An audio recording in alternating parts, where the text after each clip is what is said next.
வளர்மதின்னு எழுத்தாளர் அவங்க சொன்னாங்க, அவங்களுடைய காதல் கதையை சொன்னாங்க.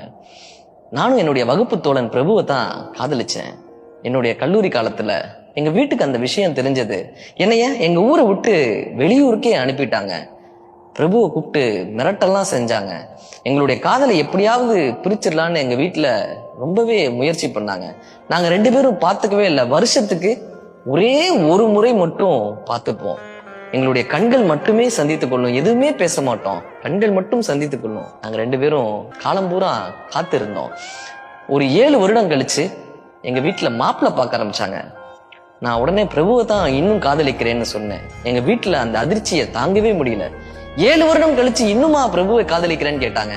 நான் சொன்னேன், 7 வருடம் இல்ல, இன்னும் 7 வருடம் ஆனாலும் நான் பிரபுவை தான் காதலிப்பேன். 70 வருடம் ஆனாலும் நான் அவனைத்தான் காதலிப்பேன். 7000 வருடங்கள் ஆனாலும் நான் அவனைத்தான் காதலிப்பேன்னு சொன்னேன்.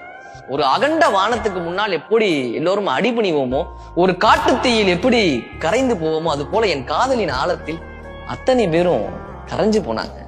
இப்ப எனக்கு கல்யாணமாய் 20 வருஷம் ஆயிடுச்சு. அந்த 7 வருடத்தில் நாங்கள் பேசாத வார்த்தைகள் எல்லாம் இந்த 20 வருடத்தில் பேசி பேசி பேசி பேசி நான் தீர்த்து கொண்டே இருக்கிறேன்னு சொன்னாங்க. தகுதியான கருவில் காதல் ஜெனிக்கின்றது, உறுதியான மனதில் காதல் ஜெயிக்கின்றது. உறுதியான மனமா இருங்க, உங்க காதலும் ஜெயிக்கும். காதலின் இயல்பே காத்திருப்புதான். காத்திருங்கள்.